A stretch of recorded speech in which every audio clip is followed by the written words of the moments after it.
Few regions in the world have remained a hotspot for historical events and developments like the Middle East has. From its pivotal role in developing civilization in the ancient past, to becoming the center of khilafahs that forged the largest empire the world had ever known, to the modern age where it is known for being a particularly chaotic place, but with resources that offer the promise of returning to past glory. Its recent past has been hindered by obstacles that it was not fully equipped to combat. European imperialism came and dominated the region. But Europe retreated from the Middle East after World War II, and since then, local leaders have cropped up and tried to enact their visions of how things should be done. Ayatollah Khomeini, Jamal Abdel Nasser, and Saddam Hussein, to name but a few. Join me as I delve into the history of 9 pivotal countries in the region and explore how the crucial period from the end of World War II to the late 1970s shaped the Middle East that we know today.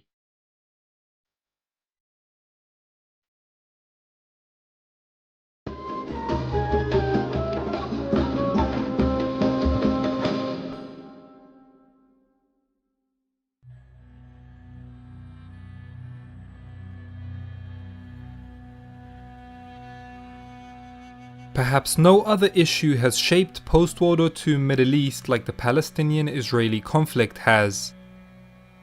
The establishment of the State of Israel in 1948 and the subsequent expulsion of hundreds of thousands of Palestinians has caused an enmity that is still visible to the present day. The issue has been so central that all the prominent strains of ideological thought which dominated the region in the second half of the 20th century have addressed it, whether it was nationalism, pan-Arabism, or Islamism. The conflict has led to numerous major wars and has repeatedly needed the world superpowers to step in and mediate. Through various twists and turns, Palestine and Israel have gone on to experience very different fates, with the dreams and aspirations of one moving further away from reality, whilst the other is moving towards its manifestation. 1967, that the Palestinians really tried to instrumentalize their own agency and take center stage on the political scene. Already in 1964, the PLO, the Palestinian Liberation Organization, had been created as an umbrella organization with various activist militant groups, all united by the aim to liberate Palestine. Key nationalist militant groups, calling themselves Fedayeen, included Yasser Arafat-led Fatah and the PFLP, headed by George Habash. Initially, the insurgents attacked Israeli targets from within the occupied territories, bearing in mind that the West Bank and the Gaza Strip had both been overtaken by the IDF, the Israeli Defense Force, during the Six-Day War. But that quickly proved to be unfeasible, as the IDF sharply cracked down on their activity. Then the PLO moved their bases to neighboring Jordan, enjoying great success in raising the profile of the Palestinian armed struggle and attracting increased numbers of recruits. In the process, the Fedayeen brandished themselves as freedom fighters and tried to get the world to pay attention to the Palestinians' plight by carrying out brazen operations like hijacking civilian airplanes. In fact, the PLO became so powerful that it was likened to a state within a state in Jordan. To neutralize the threat to his sovereignty, in 1970 King Hussein of Jordan ordered the Jordanian forces to attack the PLO in an event known as Black September. The ultimate trigger for this was actually the Dawson's Field hijackings by the PFLP. The name Black September was then co-opted by a new Fedayeen group which decided to escalate the level of violence used. This is best exemplified by their attack at the 1972 Munich Olympics. By 1971, the PLO had been kicked out of Jordan and relocated to southern Lebanon, which they used as a base to strike Israel. Lebanon was a fractured country at that point, and the PLO asserted themselves as key players within its domestic politics. In 1975, a messy civil war erupted which the PLO was involved at the heart of. 3 years later, Israel invaded southern Lebanon, having had enough of Fedayeen attacks on its soil. They would be forced to get involved in the country once again in 1982 when their second invasion of Lebanon forced the PLO out of the country. All the while this was happening, the enmity between Israel and its Arab neighbors had not subsided. In 1973, Syria and Egypt attacked Israel. Whilst there was certainly no victory for the Arabs, they did surprisingly well relative to their previous performances. But Nasser's successor, Anwar Sadat, was keen to normalize relations with his Jewish neighbor, to whom Egypt had lost control of the Sinai Peninsula during the course of the Six-Day War. In 1978, the two former foes came together at the Camp David Accords, mediated by American President Carter. The Egyptians agreed to recognize the State of Israel, and Israel agreed to withdraw from the Sinai Peninsula.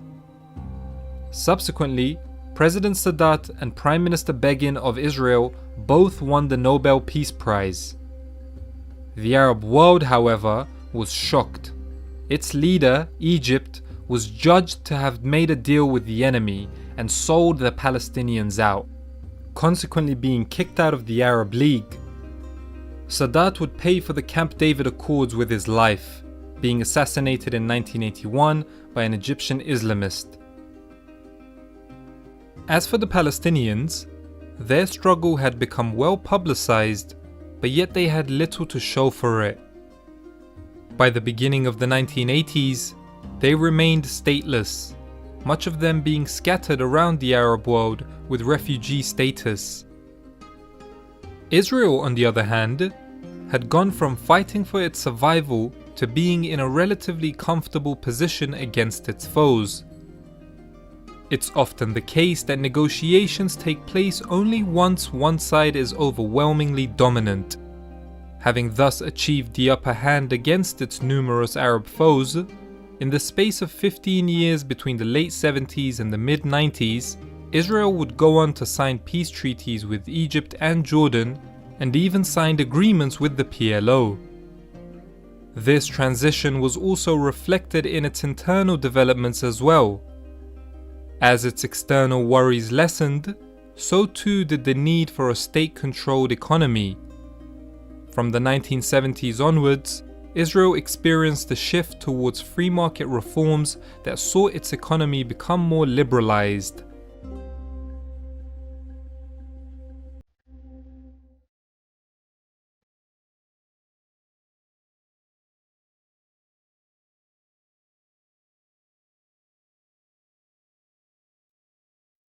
Since the dawn of recorded history, Egypt has been pivotal to regional developments. From the ancient Egyptians, to the Romans recognizing it as the breadbasket of their empire, to the Ottomans jealously safeguarding it. Even the presence of European colonialism could not prevent Egypt from becoming a center of dynamic, avant-garde ideas. Throughout the 20th century, the Egyptian revolutionary sentiment was channeled to oppose imperialism and assert their own sovereignty.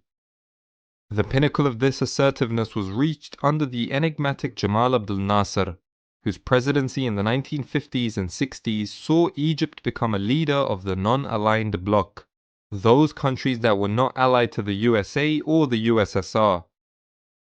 Throughout the Arab world, Egypt became the standard to which all the other countries aspired to be. Its movies, songs, and radio stations were broadcasted all across the Middle East and North Africa. Whilst Nasser's Arab socialist ideology was exported and threatened to undermine any Arab government that defied it.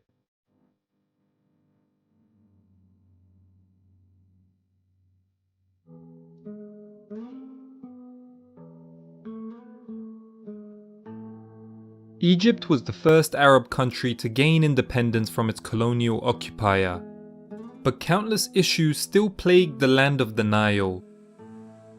King Farouk lived lavishly as one of the world's richest men, whilst most of his subjects were quite poor. The vital passageway of the Suez Canal was still owned and occupied by the British, and Egypt had lost the 1948 war against Israel, with many blaming the corruption of the elite for the defeat. All of this was a recipe for revolution. The situation enraged almost every Egyptian from various segments of society, especially the officers of the armed forces. On top of that, Arab nationalism had invoked the passion of the masses and was seen as a powerful force for change. In January 1952, riots and a great fire ensued after British troops had killed 43 Egyptian policemen near the Canal Zone. Egypt had reached a boiling point. The end of the monarchy was near. In July 1952, the Free Officers Movement, led by Muhammad Najib and Jamal Abdel Nasser, staged a coup d'etat, taking over the government. A year later, the monarchy was abolished and the groundwork for a new Egypt was being laid. This was no easy task, as Nasser had to overtake Najib and eliminate rivals like the Muslim Brotherhood in order to cement his rule. To help him do this, Nasser relied on heavy-handed tactics that included not tolerating dissent and empowering the secret police. At the same time, Nasser elevated the standard of living of ordinary Egyptians and brought about widespread changes to society that made him hugely popular with his citizenry. Employing socialist-style policies, he introduced land reforms which placed limits on the amount of land that could be owned, and then redistributed the excess land of the wealthy to millions of peasants who became owners for the first time. Nasser also launched a housing program which saw thousands of Egyptians being rehoused in modern blocks of flats. The lack of medical care in the country saw him open up new clinics and hospitals. His most noteworthy project, however, was the Aswan Dam. With the Egyptian economy being largely agricultural, water supply was a key issue. So Nasser decided to build the Aswan Dam to ensure the regular availability of water. Seeking funds from Western states and organizations for its construction, Nasser was rejected after he made contact with their Soviet rivals for military assistance. Consequently, the Egyptian leader had to find other means to pay for his dam. So he nationalized the British-owned Suez Canal in July 1956. His pan-Arab and anti-imperialist appeal made him the hero of the East and the enemy of the West. Due to this bold move, Israel conspired with Britain and France to launch a joint attack on Egypt in October of that year. Although the Triple Alliance was winning militarily, Nasser won a key diplomatic victory after the three invading countries were forced to withdraw due to international pressures. It did not matter that the Egyptian army had lost basically every single confrontation. Nasser was now the undisputed leader of the Arabs, having vanquished the imperialist threat. Egypt went on to become the capital of the Arab world. As living standards and national morale hit an all-time high, a golden age of art, film, and music came about. Through the voice of the Arabs radio station and Egypt's cultural prowess, Nasser's government held unparalleled influence over the entire Arab world. In a move to cement his status as the new Salahuddin, he pushed for unification with Syria.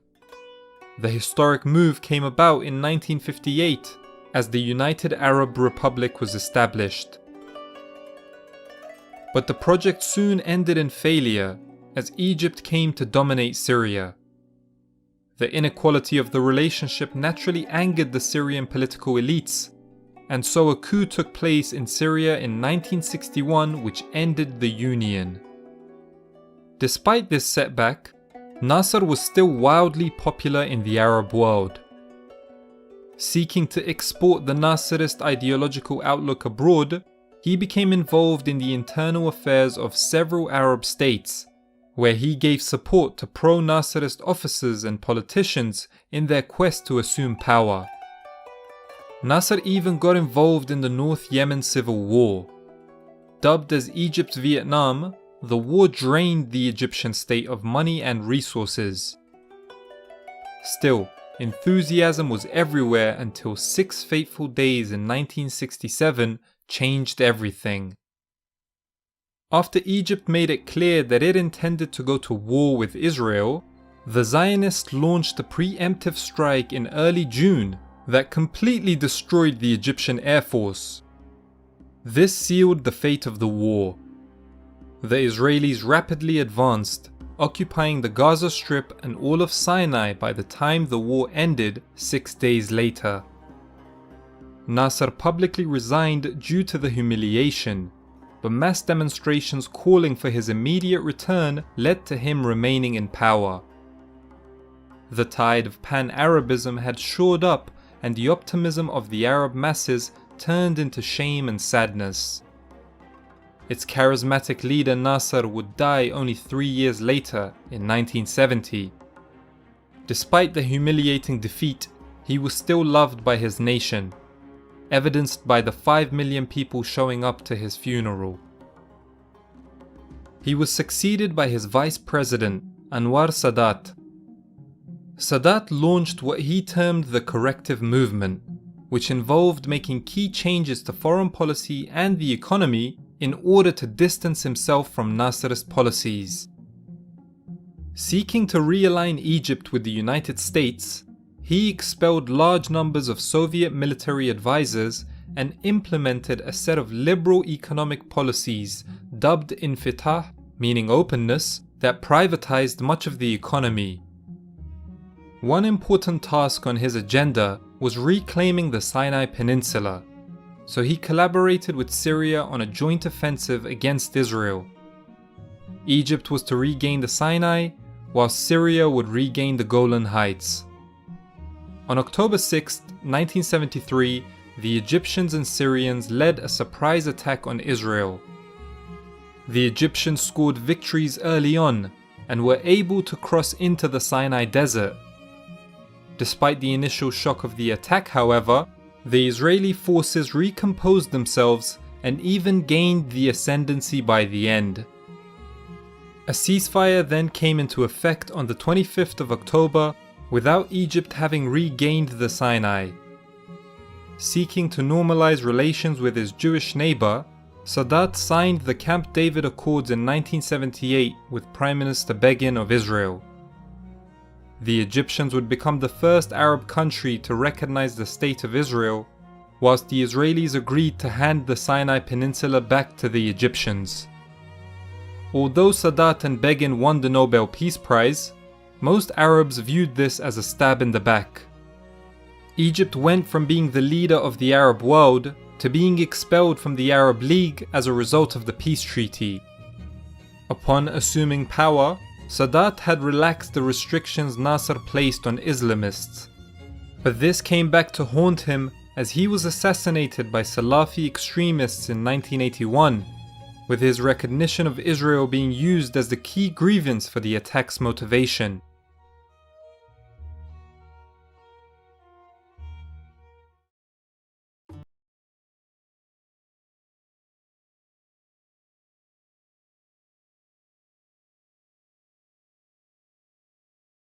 In the euphoric aftermath of gaining independence, most Arab countries experienced extreme political turbulence. Many states struggled to navigate a period that was defined by dynamic ideological pursuits, the most prominent of which was Arab nationalism. Syria, a key center of pan-Arab ideas, embodied the political instability of the period, having to contend with a belligerent new neighbor in the shape of Israel and the rise of an increasingly assertive Ba'athist party. The country went through countless changes in government until power was centralized in the hands of the military strongman Hafiz al-Assad in 1970. Ever since then, the country has been ruled by his family. Seen as a stronghold of Arab nationalist thought, the French found Syria to be a very difficult place to subjugate. In mid-1941, the British had retaken Syria and Lebanon from the Nazi-allied Vichy France. Intense efforts from nationalists in the immediate aftermath of World War II secured Syrian independence in 1946. However, Syrians would find out that French colonialism was just one of the many challenges that obstructed their nation-building mission. Established as a democracy with nationalist Shukri al-Quwatli as president, the Syrian political scene would remain fragile and chaotic all the way until the 1970s. In addition, straight after its independence, war became a thorn in its side. In 1948, the State of Israel was established, infuriating the Arab and Muslim world. With its status as the unofficial home of Arab nationalism, Syria felt compelled to join its fellow Arab states in its offensive against Zionist Israel. The Syrian military was inefficient and inexperienced, subsequently being routed out of northern Palestine and forced to sign an armistice with Israel in 1949. That year proved to be pivotal for modern Syrian history because before the war was even over, the country had the first of its many coups d'etats. In March, Army Chief of Staff Hosni al-Zaim used political instability and military humiliation at the hands of Israel as justification for his bloodless military coup. Within the context of the Cold War rivalry, President al-Quwatli had tolerated a strong Communist Party presence within his country, and allegations of US involvement in the coup have been made in the years after the incident. The domino effect had begun. Before the end of the year, Adib al-Shishakli completed a trilogy of coups, when talk of unification with Hashemite Iraq had become advanced. Even though the Syrian economy would grow substantially during the 1950s, political instability would continue. In order to solidify his control, al-Shishakli violently repressed the more independent-minded groups such as the Druze. His quest to build a totalitarian regime upset the influential political and merchant classes. As a result, yet another coup took place in 1954, which had the support of a wide base across the political scene. A short period of democracy followed that was racked with tension as the prominence of leftists drew the country into the rivalry between the US and the USSR, in an episode known as the Syrian Crisis of 1957. Whilst Syria was experiencing extreme volatility, Egypt had been catapulted into a regional leadership role thanks to the modernization it experienced under a pan-Arab socialist government that had inspired the Arab world. Jamal Abdel Nasser's message of Arab unity made him wildly popular, especially in Syria. In 1958, with the political scene in disarray and public opinion calling for it, President al-Quwatli signed off on the unification of his country with Egypt, forming the United Arab Republic, which was to be led by Nasser. The euphoria from the merger soon subsided when it became obvious that Egypt would overshadow Syria. Positions of importance within Syria were filled by Egyptians. Nasser tried to deal with Syria's political instability by banning all political parties, including the increasingly popular Arab Socialist Ba'ath Party. On top of this, the UAR gave Syria's economy a socialist orientation, an unpopular move amongst the large and numerous merchant families that dominated Syrian society. As the former Syrian Minister of Propaganda put it, the smallest member of the Egyptian retinue thought that he had inherited our country. All of this frustration materialized into a coup by disgruntled Syrian officers in 1961. The UAR was broken up and Syria asserted its independence once again. Although its liberties were restored, its stability was most definitely not. The next 18 months would see a wave of coups take place. In March 1963, Ba'athist military officers launched a decisive coup that seized power. A month before, the Iraqi branch of their party had also taken power by force. Ba'athism, from the Arabic ba'th, meaning resurrection, was an ideology that espoused pan-Arab, anti-imperialist, and Arab socialist ideals. Their political party in Syria had been effectively split between the military committee led by Salah Jadid and Hafiz al-Assad, and the civilian faction led by its ideological founders Michel Aflaq and Salahuddin al-Bitar. Even at this time, the prospect of a federation with Egypt and Iraq was seriously explored, but never came to fruition. An internal power struggle ensued within the Ba'ath party between the old guard represented by Aflaq and al-Bitar versus the radical new guard led by Jadid and al-Assad. The latter emerged victorious in the 1966 coup and subsequently hijacked the leadership of the Ba'athist party in Syria. The Ba'athist assumption of power provided the nail in the coffin for Syria's democracy, as dissent was largely banned. Out of the 4 officers who led the 1966 coup, 3 came from religious minorities, one of them being a Druze and 2 of them being Alawites.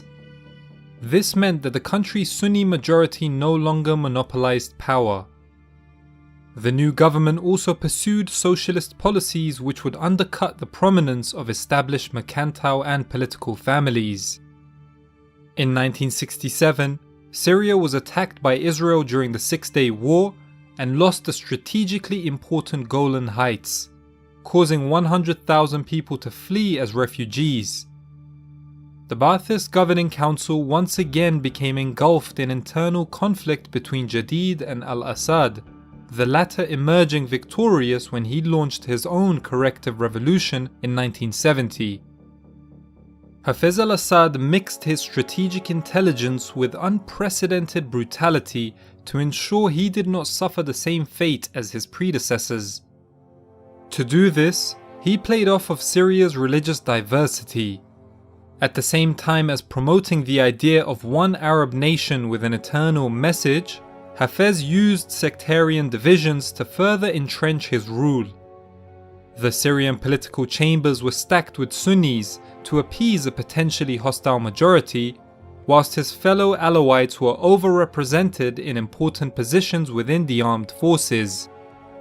In another attempt to appeal to upper society, he liberalized some of the economy and slashed many of the reforms of the 60s. The fact that the country was being run by an Alawite proved to be a contentious issue, especially since the offshoot of Shia Islam was considered heretical by some of the country's majority Sunnis. Even though he tried to portray himself as a pious Muslim, al-Assad alienated many with the secular nature of his 1973 constitution. Islamist groups represented the biggest challenge to his authority, initiating an uprising in 1976 that was to last for 6 years. With the Muslim Brotherhood being cast into a leadership position of the Islamist uprising, Hafez al-Assad was finally able to quell the insurrection with the devastating 1982 Hamma massacre. Foreign policy-wise, al-Assad was largely preoccupied by 2 issues. Firstly, Israel. Together with Egypt, Syria declared war against its neighbor in 1973. Although it started out well for the Arabs, the war finished on a familiar note with the Israelis being in a dominant position. Later, Syria severed ties with Egypt in the aftermath of its peace treaty with Israel. The other important issue involved its other neighbor, Lebanon. With the onset of the sectarian-fueled Lebanese civil war, Syria intervened in 1976 on the side of the Maronite-dominated government. The Syrian intervention in Lebanon would go on to draw large-scale criticisms for its domination of the country. Syria would maintain its presence in Lebanon all the way until 2005, when a popular movement now known as the Cedar Revolution forced them to withdraw from the country.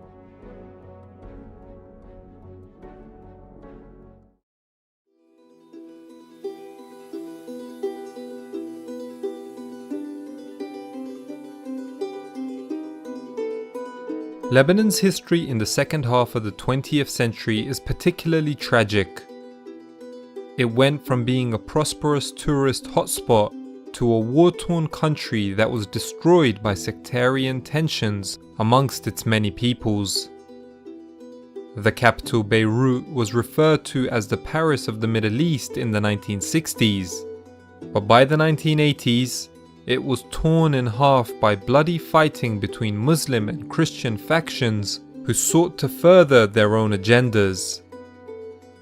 It can be argued that the civil war of the 1970s and 80s came about largely because Lebanon's rich heritage of religious diversity was poorly managed by a government system that failed to create a sustainable political infrastructure for the Lebanese people.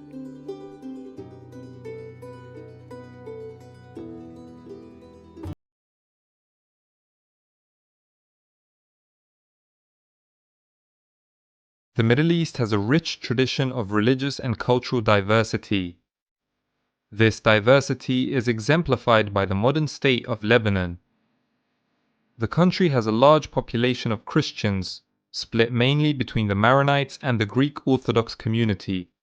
Muslims also make up a large percentage of its inhabitants, consisting of both Sunnis and Shias. Then there are numerous minority groups such as the Druze. Unfortunately for the Lebanese people, this diversity was taken advantage of by modern imperial powers who sought to play the different ethnic and religious groups against one another to further their own interests. The French mandate in Lebanon and Syria after World War I can be understood within this framework. Overall, Lebanon has a grand total of 18 officially recognized religious sects, which makes dividing power a particularly strenuous task. A census carried out in 1932 put the Christians at a 51% majority, and this has been used as the bedrock of a political system that has given the Christians a greater say in running the affairs of the country. The Christian ascendancy and the results of the 1932 census were enshrined in the National Pact of 1943, an unwritten agreement between Muslim and Christian leaders which determined what the political structure of Lebanon would look like. Here are some of the key points of the agreement. The president and commander of the armed forces were both to be Maronites. The prime minister was to be a Sunni. The speaker of parliament was to be a Shia. The deputy speaker of parliament and deputy prime minister was to be a Greek Orthodox Christian. The chief of the general staff of the armed forces was to be a Druze, and within parliament there would always be a ratio of 6-5 in favor of the Christians to Muslims. Although it initially kept the peace, the fact that this political model was based off a census meant that if there was a shift in demographics, it could open the door for future turbulence. And that's exactly what would happen. In 1943, Lebanon gained independence from the French. Shortly after, the establishment of Israel and the subsequent conflict it produced resulted in over 100,000 Palestinian refugees fleeing north to Lebanon. Many felt that the arrival of the largely Sunni Palestinians would upset the delicate sectarian balance, which resulted in their exclusion from fully integrating with Lebanese society. In 1952, the Maronite Camille Chamoun became president. He was notable for his unbridled support of the United States, an unpopular position in a region where Jamal Abdel Nasser's brand of Arab socialism was gospel.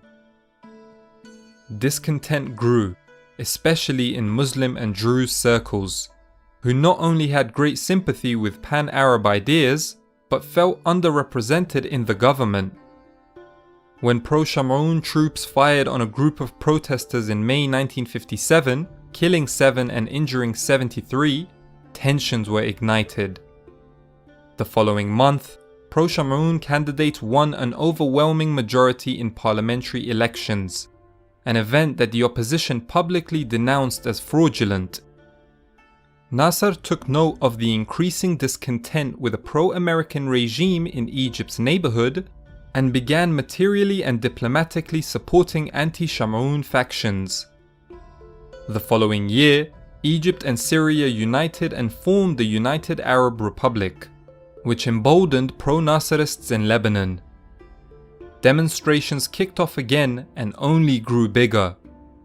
Finally, the straw that broke the camel's back took place in May 1958 when a newspaper editor critical of Shamroon's government was assassinated. Anti-government and anti-American riots broke out, and Syria began arming militants. Many countries accused Nasser of provoking sectarian conflict, and Shamroon felt the rope tightening around his neck. Sandwiched between a hostile union, he called on the Americans for help. After President Eisenhower authorized it, US Marines were deployed in Lebanon to ensure the Americans did not lose a valuable ally in the region.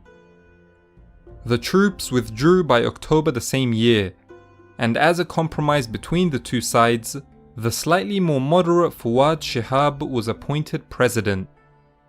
Civil war was narrowly avoided for the time being. It is worth noting that this crisis took two forms: that of a proxy war between capitalists and socialists, typical of the Cold War, and a sectarian conflict between Christians and Muslims within Lebanon. The following decade was one of calm and prosperity. Aside from the political stability, Beirut's large banking sector, strategic location, and sprawling port made it the financial capital of the region. Western countries and wealthy Persian Gulf states invested, earning Beirut the nickname the Paris of the Middle East. Tourism became an important part of its economy. For a time, things were going smoothly in Lebanon. But in such a volatile part of the world, disputes in other countries tended to trickle over. The 1967 Six-Day War brought even more Palestinian refugees to Lebanon. A problem that was confounded in 1970 when the PLO were forcibly expelled from Jordan and had to move their base to Lebanon. An armed and foreign force was concerning to many Lebanese, particularly the Maronites. But many Sunnis welcomed the guerrillas, who they saw as equalizing the balance of power that had so long been tipped in favor of the Christians. The presence of the PLO brought to the surface ideological and sectarian conflicts that had previously been swept under the rug. When observing the start of the Lebanese Civil War, historians tend to point out one or two specific incidents as beginning the conflict. But in reality, it was the result of an accumulation of tensions. One key incident that can be identified within the sequence of these events took place in early 1975. Camille Shamroon, now ex-president of Lebanon and leader of the Maronite National Liberal Party, had business interests in relation to fishing. He wanted to monopolize fishing off the coast of Sidon, a large and predominantly Sunni port city in the south of Lebanon. The unionized local fishermen, led by former mayor Maruf Saad, opposed this and led a small demonstration in the city. Whilst rallying, Saad was shot and killed by a sniper. Exact details have not been confirmed, but the general consensus at the time was that the killer was a soldier in the Lebanese army. His funeral was attended by thousands, both Muslim Lebanese and the many Palestinians living in the city. Led in part by the PLO, the funeral evolved into a massive demonstration, and protests, sometimes violent, erupted across the country. More than a dozen were killed by state security forces. The circumstances for a conflict were brewing, and it became clear that Lebanon was in a state of civil war on April 13, 1975. At a church in East Beirut, a Maronite family was having a baptism ceremony, and many notable figures, most importantly Pierre Gemayel, were attending.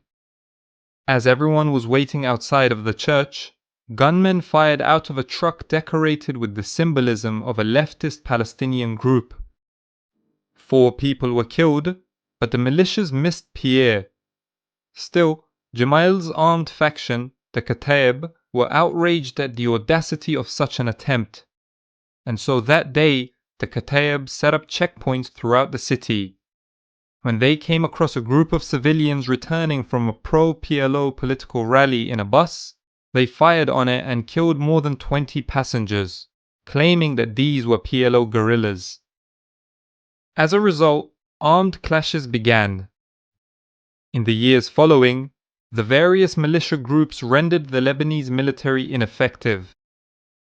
Christians were expelled en masse from West Beirut as the PLO and their allies, ranging from communists to Shia Islamists, made rapid gains.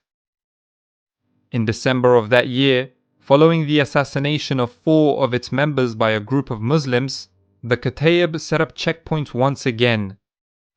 Lebanese ID cards stated religion on them, which meant that the Kataib could kill on a sectarian basis. Anywhere from 200 to 600 Muslims and Druze were killed that day, which came to be known as Black Saturday.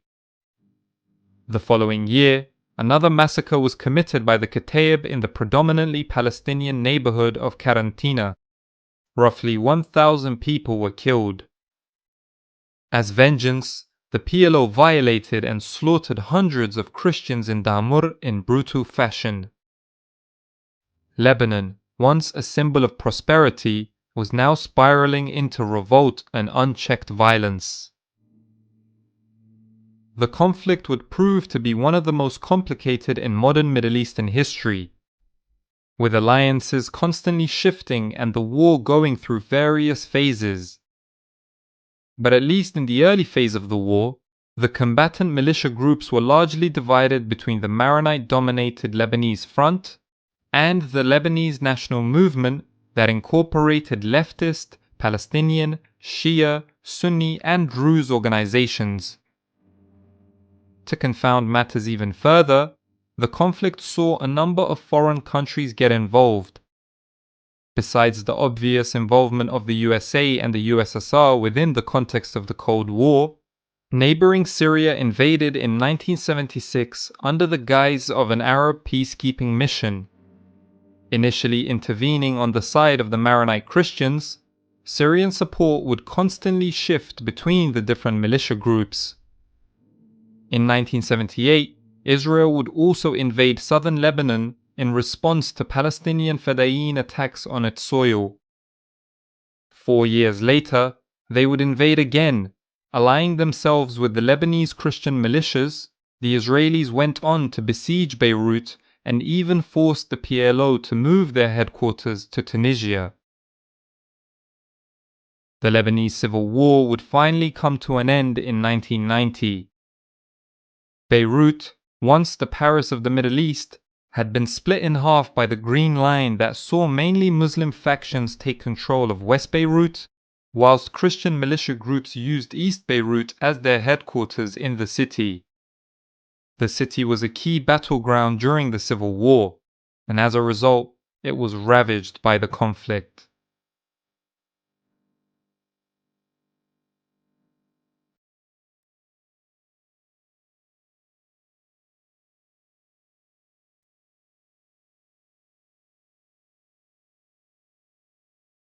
Iraq in the 20th century encapsulates the history of much of the Middle East.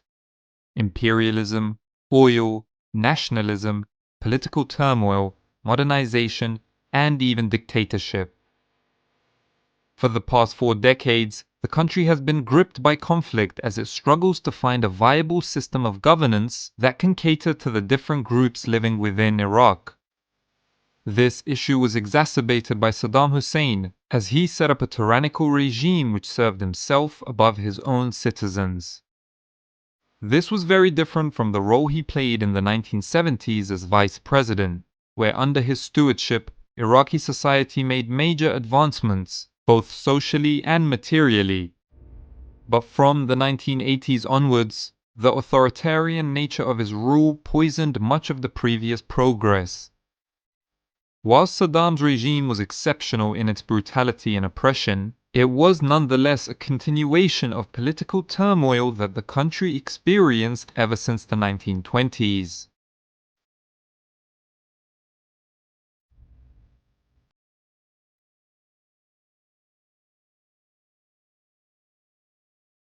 Iraq had gained its independence from Britain in 1932 as a result of a very strong nationalist movement inside of the country. But this independence was nominal at best, since the British still controlled the country's foreign affairs and oil supply.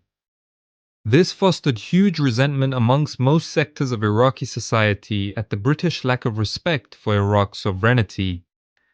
Iraqi nationalists were given an opportunity to free themselves from the shackles of imperialism with the start of World War II. Led by Rashid Ali Gaylani, the nationalists sought to counterbalance the British by aligning themselves with Germany, subsequently seizing power in a coup on April 1, 1941.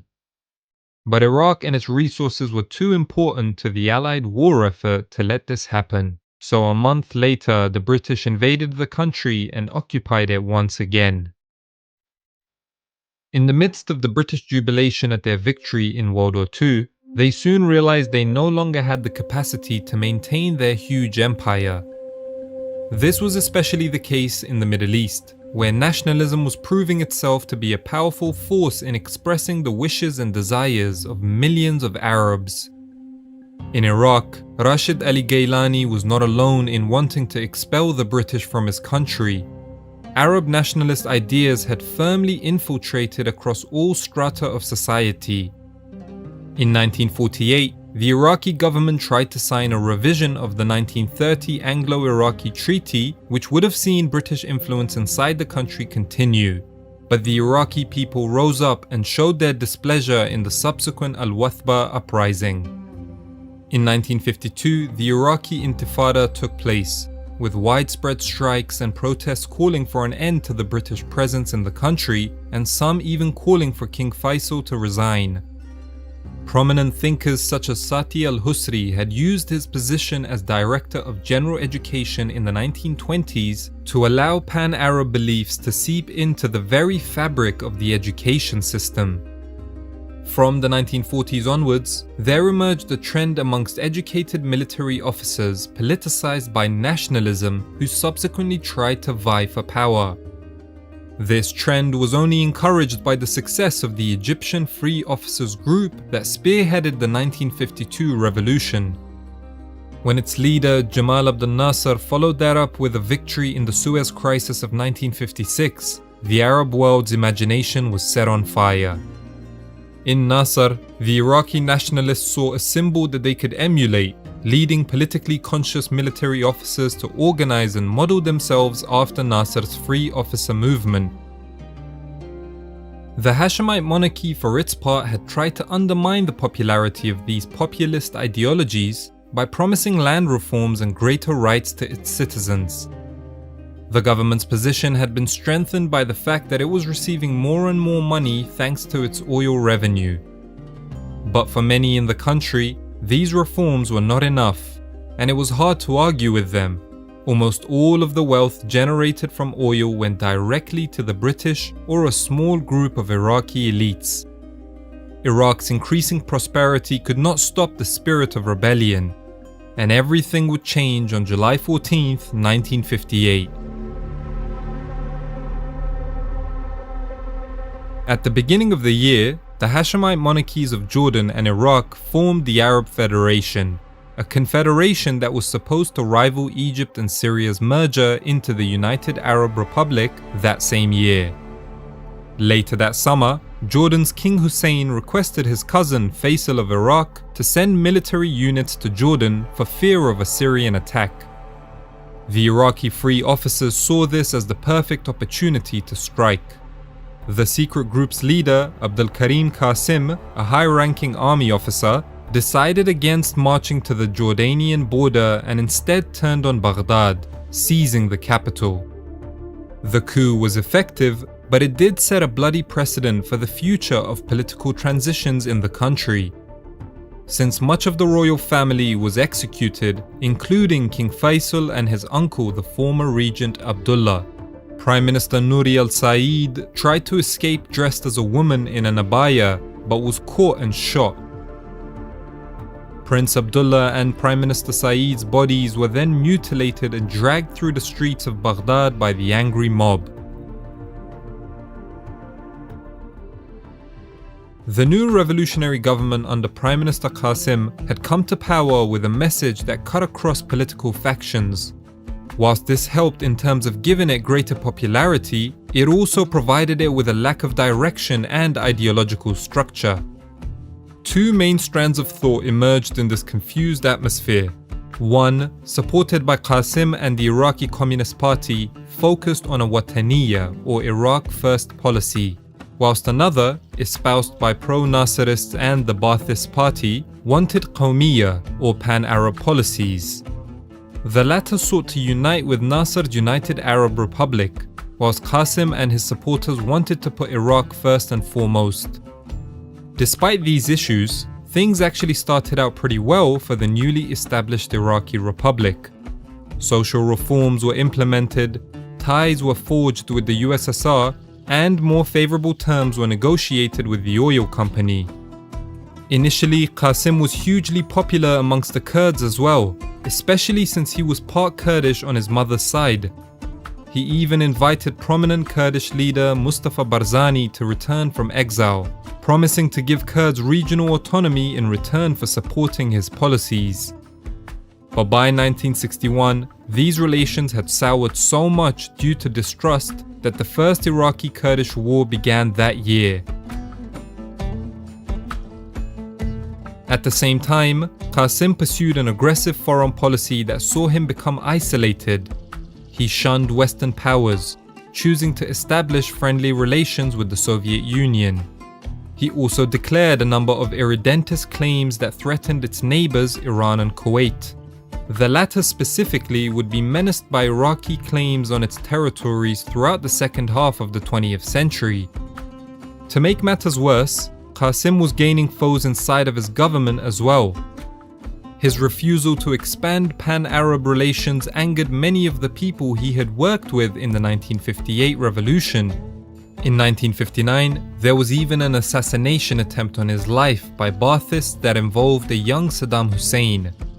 Consequently, he cracked down on dissent, even going on to execute or jail many opponents, including his close friend Abdul Salam Arif, who had also been a leading force behind the 1958 revolution.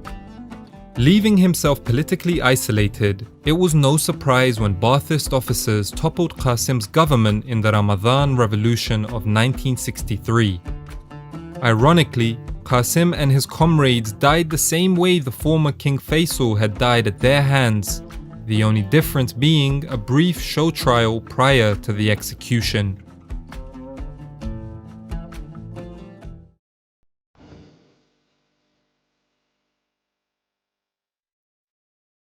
Similar to Syria, Iraq's political scene in the 1960s was incredibly chaotic. Before the end of 1963, there was yet another revolution, this time seeing Nasserist officers overthrowing the Baathists when negotiations to unite with Syria and Egypt failed. For the next 5 years, Abdul Salam Arif ruled, followed shortly after by his brother Abdul Rahman. Their rule saw coup attempts from the Baathists until finally, in July 1968, the party took power under Ahmad Hassan al-Bakr. As president, al-Bakr pursued a policy of nepotism that saw the rise of his kinsman Saddam Hussein. This nepotism would have huge ramifications for the rest of Iraq's history, as the preference of placing fellow Sunni Arabs from the north in important positions would destabilize the country's already somewhat fragile relations between Sunnis, Shias, and Kurds. Through a mix of political genius and unprecedented brutality, by the early 1970s, Saddam became the leading figure within the government, even overshadowing President al-Bakr. Saddam's career prior to 1968 was unremarkable to say the least. He was neither a military man nor an intellectual. He had thrown his lot in with some of his Tikriti kinsmen who happened to be Baathists. Subsequently, He was used as a strongman and thug by the party, with Abdul Karim Qasim's assassination in 1959 being one such example. After 1968, he was catapulted into the political limelight when he became al-Bakr's deputy. For as long as Saddam had been alive, massive tensions existed within Iraqi society that cut across ethnic, religious, political, and socio-economic lines. As a result, he set about to achieve a dual purpose: stabilize the political system by unifying the Ba'athist Party, as well as addressing economic issues by improving basic living standards. But Saddam was no angel. He did not do this out of the kindness of his heart necessarily. His attempt to unify the Ba'athists also increased his power within the party, to the point that he became the de facto leader of Iraq by the second half of the 1970s. Addressing the country's socio-economic needs also heightened his prestige and legitimacy amongst ordinary Iraqis, encouraging him to pursue the promotion of a Stalinesque cult of personality. Saddam's rise to power went hand in hand with the immense progression that took place in 1970s Iraq. As a result of its oil reserves, the economy rose rapidly. In 1972, the country nationalized its oil industry, thereby pocketing more of the profit. A year later, oil prices boomed in the aftermath of the 1973 oil crisis, and Iraq, like many other OPEC members, benefited tremendously. Saddam sought to mollify and bring stability to Iraqi society by using this money to improve services for ordinary people. At the time, what Iraq was offering its citizens was extraordinary and found few parallels across the Middle East. Saddam supervised the National Infrastructure Program, which saw the construction of schools, roads, and hospitals. Iraq's public health system became a regional leader as healthcare was made free, a feat that earned Saddam an award from UNESCO. Education also became public and free on all levels, as hundreds of thousands of Iraqis learned to read within the space of a few years. The government even supported farmers by providing massive subsidies. All the while, Saddam was strengthening his grip on society. In a carrot-and-stick approach, he had fostered the development of the Mukhabarat, the Iraqi intelligence service. Initially, this was mainly used against political opponents, but after 1979, the Mukhabarat was turned against every Iraqi, again drawing parallels with Stalinist Russia. When President al-Bakr stepped down in 1979, apparently for health reasons, Saddam pulled off a chilling and dramatic show of his power. In July, a week after becoming president, he convened an assembly of Ba'athist leaders, where he told them that he had uncovered a plot against the government within the party. With an incredible flair for the dramatic, Saddam sat there disappointed and visibly hurt by the supposed betrayal, as the whole affair was videotaped. One of the alleged leaders of the conspiracy, the ex-president's secretary who happened to be tortured beforehand, then read out 68 names of party members that were apparently involved. These men were subsequently executed over the course of the next few weeks. Saddam had completed his purge and was now the undisputed leader.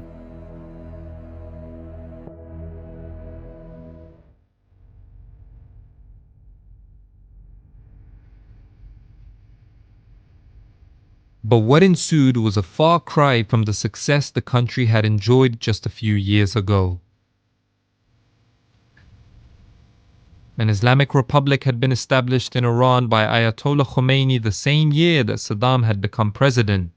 Subsequently, he became worried that the new Shia theocratic government would exploit Iraq's sectarian tensions, a problem that was especially worrisome for Saddam since Iraq was majority Shia, even though its government was largely ruled by Sunnis. In addition, Iraq had irredentist claims over Iran's Arab-dominant Khuzestan province since the 1960s. In 1974, when the Second Iraqi-Kurdish War started, the Iraqi government had to go to war with Mustafa Barzani's Kurdish militia that was supported by the then ruling Shah of Iran. The war only ended when Iran promised to stop aiding the Kurds in return for resolutions to border issues along the Persian Gulf at the 1975 Algiers Agreement. All these factors combined to ensure that by 1980, the relations between Iraq and Iran reached boiling point. In September of that year, Saddam abrogated the Algiers Agreement and invaded Iran, hoping that his military superiority as well as Iran's domestic turmoil would win him the war. But this did not happen. Instead, Iran became galvanized by the outside threat and met the invasion with stiff resistance. The war would drag on for 8 long years, with no territorial gains for either side, as it resulted in a stalemate. Unfortunately for the Iraqi people, the war undermined much of the socio-economic development that had taken place in the previous decade. Saddam's rule would stubbornly survive until 2003, when an international coalition led by the USA invaded Iraq and ousted the Baathists from power. Saddam was subsequently tried for crimes against humanity and hanged in 2006.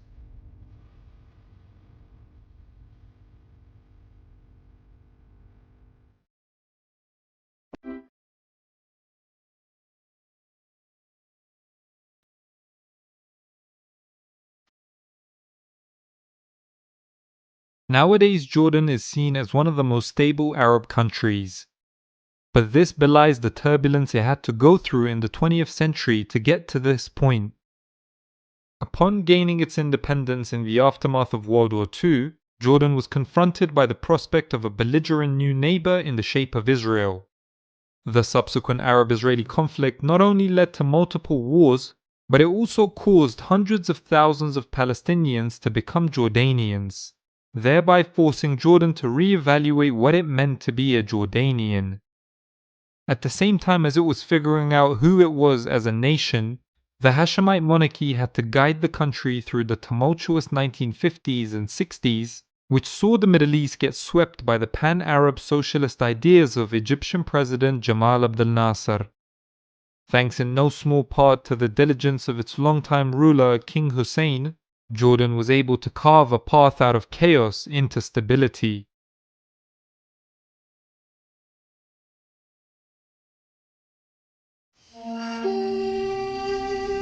Within a year of World War II ending, Transjordan was able to gain formal independence from Britain, with its leader Emir Abdullah being recognized as a king. Abdullah was the son of the Sharif of Mecca, the man who proclaimed the Arab revolt against the Ottomans in World War I, and the scion of the Hashemite dynasty which now ruled both Iraq and Transjordan. The Hashemites maintained positive relations with the British even after independence, so there was still a great deal of British influence inside the country, especially in the military. The nation's elite fighting force, the Arab Legion, was headed by British officers. The first major test for this fledgling state came just 2 years later, when the United Nations determined Palestine should be split between the Arabs and the newly settled Jews. The resolution was met with fury and condemnation throughout the Islamic world. Although there is evidence to suggest King Abdullah had privately maintained amicable relations with the Zionist leaders in Mandatory Palestine, he joined the coalition of Arab nations in declaring war against newly established Israel. This underscores a trend in Jordanian history in this period, that the monarchy sometimes took actions contrary to the ones it desired, because of pressure from public sentiment or even regional circumstances forcing their hand. In any case, the war ended up being a disaster for the coalition, as Israel was not only able to keep the territory allotted to the Jews by the United Nations, but a further 60% of the proposed Arab state as well. Transjordan was perhaps the only Arab country that showed a good account of itself militarily, with its Arab Legion taking control of the West Bank and even East Jerusalem. Now that they controlled both sides of the Jordan River, the country officially changed its name to Jordan in 1949.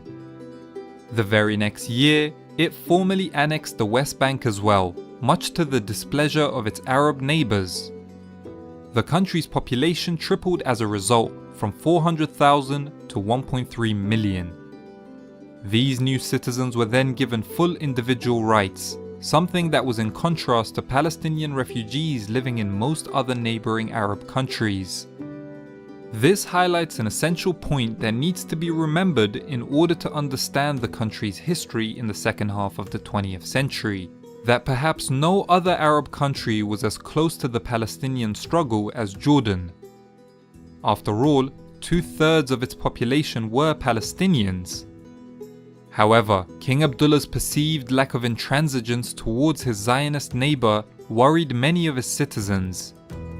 So in 1951, as he was visiting Al-Aqsa Mosque in Jerusalem for Friday prayers with his 15-year-old grandson, the future King Hussein, a Palestinian gunman opened fire and assassinated Jordan's only ruler thus far. Apparently Hussein was also shot, but the bullet was deflected by a medal he was given by his now dead grandfather. The throne then passed to Abdullah's son Talal. The new king introduced the country's constitution the following year in 1952. But this was the one and only noteworthy achievement from Talal's reign, because he was subsequently forced to abdicate the same year, after it became obvious that he was suffering from the mental illness schizophrenia. His son Hussein would ascend the throne at the age of 17, being dubbed the Boy King. This happened at a time when the Hashemite regime was in existential danger. Jamal Abdel Nasser had come to power in Egypt and seemingly galvanized the Arab world, in the process positioning himself as a foe to the traditional monarchies of the area. King Hussein also found himself getting dragged into the Cold War. In 1955, the Baghdad Pact saw neighboring Iraq, Iran, Turkey, and Pakistan join Britain in an alliance that was intended to serve as a bulwark to Soviet influence, under the implicit sponsorship of the United States of America. Jordan was pressured by its former imperial overlord Britain to join as well. The proposal triggered huge discontent inside the country, as many rightfully recognized the alliance to also be anti-Nasserist in nature. Nasser's socialist pan-Arabist ideas were sweeping the Arab world at the time. His fiery rhetoric and reassuring confidence gave hope to millions in a region that was downtrodden by decades of imperialism. King Hussein reacted decisively, quelling unrest by promising to not enter the Baghdad Pact. But more importantly, he sought to reduce his country's reliance on Britain. The close relations with the British gave Hussein's rivals in the region plenty of ammunition to use against him, especially Nasser. I imagine it would be very difficult for most people today to properly understand just how much popularity and momentum Nasser had in the 1950s and 60s. The Egyptian leader had devoted followers in every country at every strata of society. Nasserist-inclined army officers emerged in various countries such as Iraq and Syria, seeking to usher in a wave of revolutionary politics. So to prevent this, King Hussein Arabized the Jordanian army's command structure. Glub Pasha and all other senior British officers were replaced with Jordanians, and the Arab Legion was renamed the Jordanian Armed Forces. Later that year, Jordan held a general election which resulted in the country's only democratically elected government. Jordan's liberal experiment, as Hussein referred to it, was a disaster, however. Suleiman Nabulsi became prime minister and led a leftist government that frequently clashed with the king. In April 1957, Nabulsi's government was forced to resign. A few days later, violent confrontations broke out between royalist and nationalist army units. Syria even sent troops to the border to support the anti-Hussein nationalists. But once again, the king acted decisively, making his way to the army barracks at Zarqa, where the army units had clashed. Hussein was embraced by his army, thus bringing an end to an alleged coup attempt that has been shrouded in mystery ever since. To this day, we're not sure if this really was an abortive coup by Nasserist army officers, or a staged counter-coup by the royal family. Whatever the case may be, King Hussein imposed martial law and even banned political parties, which would last until 1989. The threat from Syria and Egypt reached its apogee when the two countries joined to form the United Arab Republic in 1958. Just 2 weeks later, Hussein and his cousin Faisal of Iraq announced the union of their kingdoms under the Arab Federation. This would be short-lived though, as the Hashemite royal family of Iraq were overthrown in July that year by pro-Nasserist military officers. Hussein had to watch in horror the news coming from Baghdad that showed his cousin brutally executed. In this period there were several attempted assassinations of Hussein as well. But the king survived them all, and he even survived the UAR, the United Arab Republic, which disbanded in 1961. Despite trying his best to maintain amicable relations with his Jewish neighbours, King Hussein was once again dragged into the Arab-Israeli conflict in 1967. Many in the Arab world already criticized Hussein for the lack of antagonism in his dealings with Israel. It is a widely accepted fact that back-channel lines of communication had existed between Jordan and Israel from the onset of the conflict. So he felt compelled to join Egypt and Syria in signing a defense pact in May of that year. Even though he believed the Arab armies were unprepared, Hussein gave command of his military to the Egyptian officer Abdulmunim Riyad. On the 5th of June, the Jordanian king's fears were vindicated when Israel launched a stunning surprise attack on Egypt, wiping out its air force.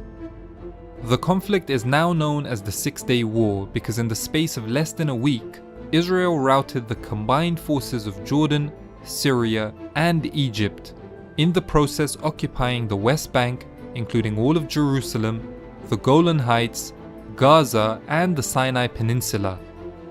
For Jordan, losing the West Bank was disastrous. It had now lost a huge chunk of its population and a vital economic center. Subsequently, 300,000 Palestinian refugees flooded major Jordanian cities. King Hussein also now had the added headache of becoming host to the PLO, the Palestinian Resistance Movement. This was a headache for him because the PLO would launch attacks into Israel from their headquarters in Jordan, as a result inviting Israeli reprisal attacks on Jordanian soil. The most remarkable example of this took place in March 1968, when Israeli troops marched on the town of Karame to destroy the PLO's base, which they carried out. But what they didn't expect was the stiff resistance put up by the Jordanian armed forces. The battle restored Jordan's pride as it inflicted considerable damage onto the Israeli army.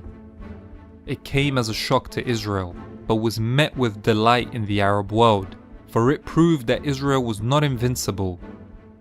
Although the Jordanian army played a much bigger role, much of the praise went to the Palestinian guerrilla fighters. They received a great deal of prestige and funding from across the region as recruitment to the resistance movement skyrocketed.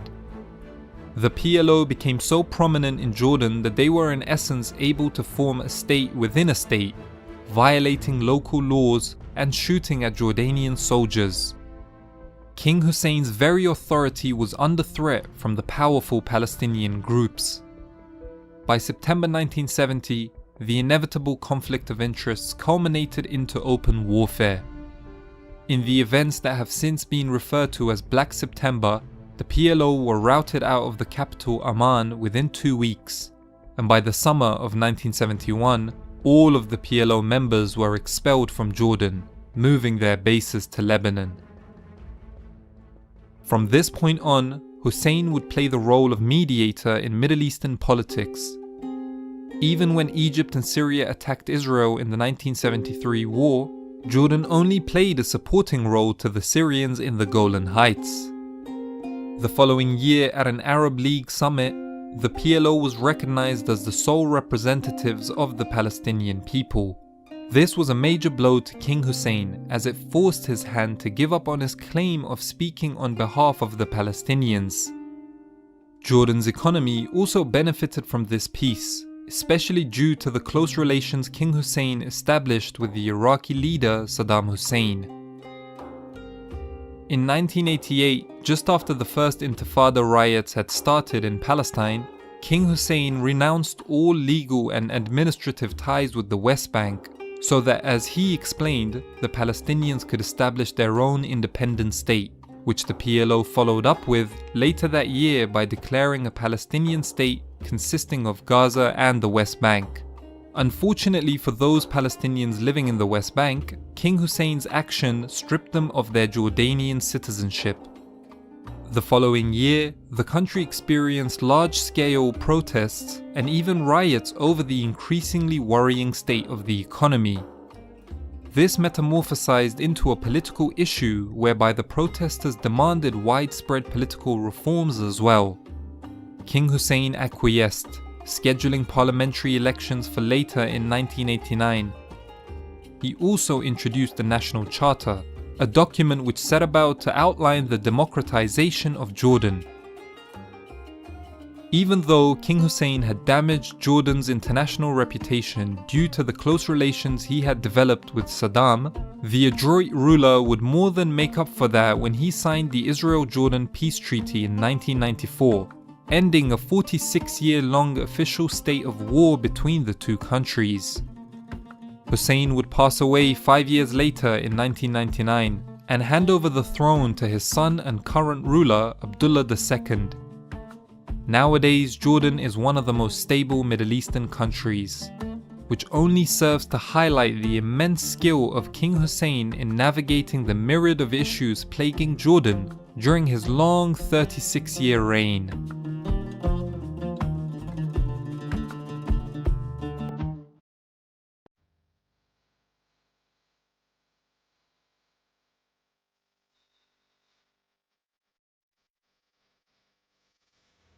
On the back of establishing a Saudi state in the 1920s, King Abdulaziz utilized his sovereignty to craft an independent future for Saudi Arabia. Most of the Middle Eastern leaders at the time were busying themselves with modernizing their state's capacity. The Saudi royal family had a difficult task on their hands in this regard, considering the barren and undeveloped nature of Saudi Arabia.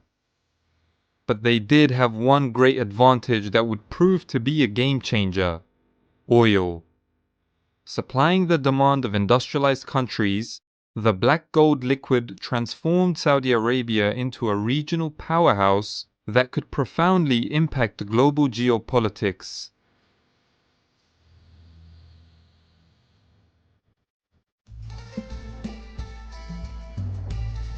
Most of Saudi Arabia's political and economic developments in the second half of the 20th century were tied to oil. First discovered in 1938, King Abdulaziz had granted concessions to American companies to drill for oil and construct oil wells, hoping to put his country in a position where it could export it to Western nations who were hungry for it to serve their energy needs. In cooperation with the American company Aramco, the Saudi government was able to exploit some of the largest oil reserves in the world. By the 1950s, production had exceeded an incredible 1 million barrels per day. With the kingdom becoming almost entirely dependent on oil money, King Abdulaziz presciently ensured that the deal would continue to sustainably serve his country's needs into the future. In the original concession with Aramco, a stipulation had been made that the American company would employ Saudi Arabs as much as possible, and it would also build schools to educate native Arabs who would later be employed by the company.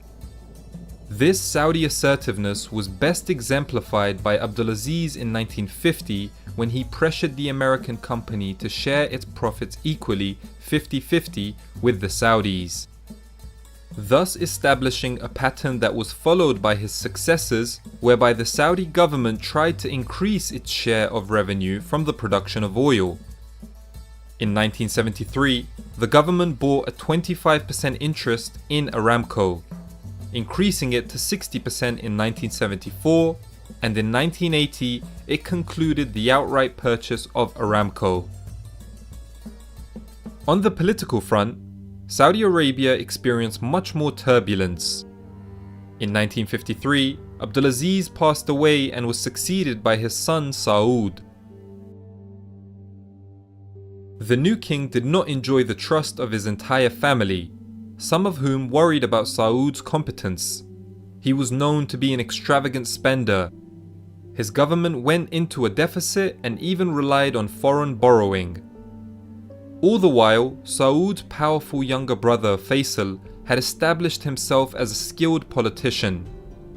A rivalry ensued between the two brothers, which ultimately culminated in the deposal of Sowed in favor of Faisal in 1964.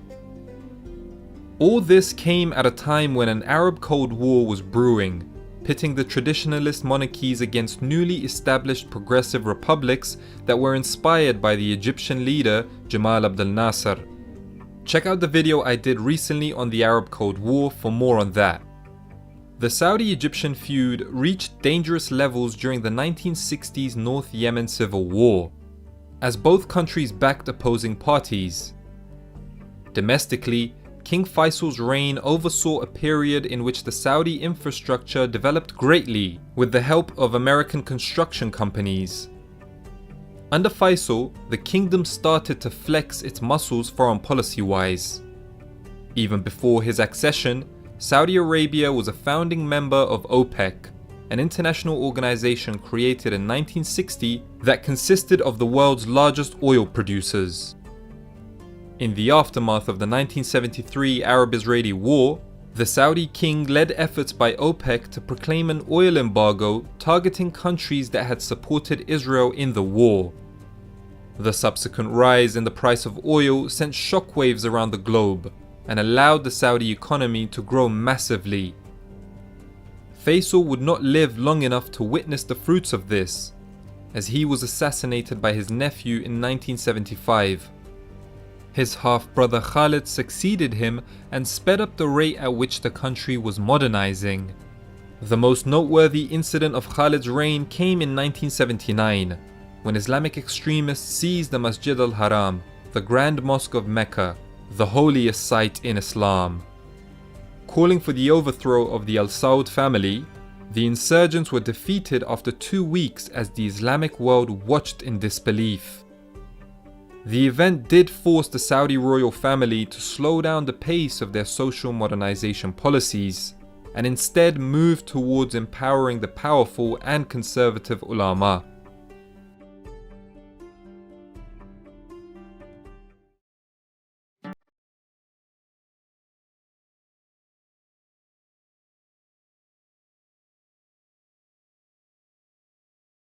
Iran's modern history has been turbulent to say the least. Having been traumatized by its exposure to European imperialism, the country's leaders were gripped by the desire to become more powerful. In their estimation, if they industrialized and modernized, they would have a greater chance of being able to defend themselves against foreign aggression. The reign of the last Shah of Iran, Mohammad Reza Shah, brings this issue to light. Using the increased revenue of the country's oil sales, the Shah was able to launch a modernization program that saw Iran make rapid material progress.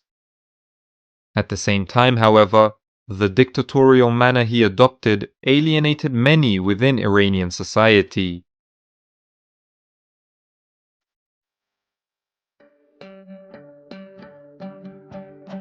Scarred from being caught up in the 19th century Great Game rivalry between Russia and Britain, Iran sought help from powers such as Italy and Germany to aid its modernization in the interwar period. This became a huge issue once World War II began, because even though Reza Shah proclaimed his country's neutrality, British ownership of Iran's oil industry through the Anglo-Iranian Oil Company meant that it would not take kindly to the presence of German engineers and technicians remaining inside of Iran during the war. When the Shah refused to kick the Germans out, Britain, along with the Soviet Union, invaded the country in 1941 and forced the Shah to abdicate. His young son, Mohammad Reza Shah, was installed in his place. Iran then served as a vital conduit through which the Allies could send supplies to the USSR, referred to as the Persian Corridor. The capital Tehran even served as the location of a key meeting of the Allied leadership in 1943. Once the war was over, the Allied promise to withdraw from Iran was not upheld by the Soviets, who even went on to establish two puppet states in the northwest of the country. One of the earliest confrontations of the Cold War, the Iran crisis of 1946, was soon resolved and Soviet troops withdrew. The dominant issue affecting Iranian politics in the immediate post-war period was oil. Iranians felt disgruntled by the prospect of their most valuable resource being almost entirely in the hands of a foreign government. In 1951, Iran's parliament, the Majlis, named the patriotic Mohammad Mossadegh as the new prime minister. Immediately, the experienced politician nationalized the oil industry and set up the National Iranian Oil Company. Whilst this move won him the adoration of his people, Britain's antagonistic response to losing a key strategic asset led to the Abadan crisis, in which economic sanctions were imposed on Iran and the major refineries at Abadan were blockaded by British warships. During this time, there was even a power struggle of sorts between the Shah and Mossadegh, the latter resigning in 1952 but being reinstated just days later on the back of a popular uprising at his resignation. The very next year, however, Mossadegh's government fell to a coup d'etat engineered by the CIA and MI6. The coup put the Shah back in firm control of the country, who in turn ratified the Consortium Agreement of 1954, which split the oil revenue 50-50 between the Iranian government and a consortium of Western companies. For the next 25 years, the Shah ruled in an increasingly autocratic style. The increased revenue from oil production enabled him to embark upon an ambitious program of socio-economic reform. In 1963, he announced his White Revolution. Aimed at expediting the modernization of his country, it focused on a wide range of issues, including land reforms, the right to vote for women, and industrial development projects. Hoping to appeal to the peasantry, in the long run, the Shah's White Revolution helped to sow the seeds of his own downfall as it alienated the landed elites and the ulama. Demonstrations in 1963 helped transform Ruhollah Khomeini into a major political and religious leader after he criticized the reforms on the grounds that they were an attack on Islam and accused the Shah of submitting to America and Israel. The westernizing trend favored by the Shah put him at odds with the conservative elements of his society.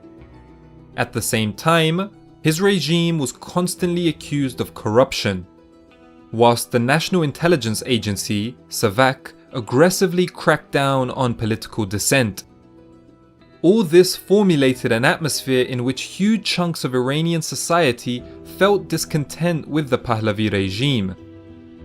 By 1978, this culminated in a popular revolution spearheaded by none other than Ayatollah Khomeini. Feeling his position was untenable, the Shah went into exile in 1979 and the monarchy was abolished. Later that same year, an Islamic Republic was announced with Khomeini leading it. The Islamic Revolution sent shockwaves throughout the world. Anti-American sentiment had been integral to the Islamist cause against the Shah, and so the new Islamic Republic's relations with the US proved to be contentious. Late in 1979, an Islamist student group took over the American embassy in Tehran and held the diplomats within hostage. The ensuing diplomatic crisis resulted in the severance of relations between Iran and the US, which is still the case to this day.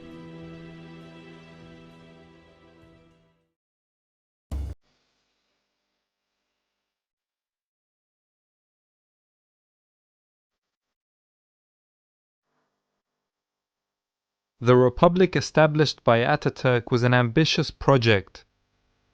In the aftermath of the great leader's death in 1938, a tricky road lay ahead for Turkey.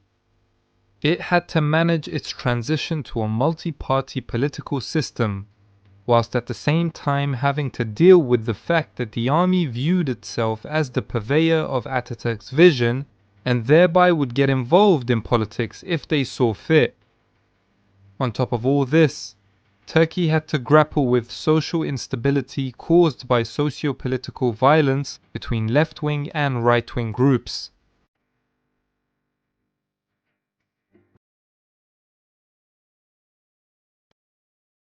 With Ataturk dying in 1938, the presidency fell to his right-hand man, İsmet İnönü. A well-respected figure from the War of Independence, the first half of İnönü's stewardship of the country saw him maintain Turkey's neutrality during World War II, whilst the latter part was preoccupied with guiding the country through the tricky terrain of the early Cold War period. Domestically, Turkey transitioned to a multi-party political system in 1945. Hugely monumental, this development would prove to be a traumatic one. In the 1950 general election, İnönü's CHP lost to the Democrat Party and marked the first time someone outside of Ataturk's Republican Party would lead the country. Under the leadership of Prime Minister Adnan Menderes, the Turkish economy initially experienced rapid growth. He also relaxed some of the restrictions placed on Islam in society, thereby winning him the adulation of a large segment of Turks. But a faltering economy and an increasingly autocratic government towards the end of the 1950s saw the military engineer a coup d'etat in 1960. Seen as the purveyors of Ataturk's vision for Turkey, the military would eventually return power to a civilian government the very next year, not before executing ex-Prime Minister Menderes. The rest of the 1960s was characterized by a series of coalition-based governments that yo-yoed between İnönü's CHP and Süleyman Demirel's Justice Party.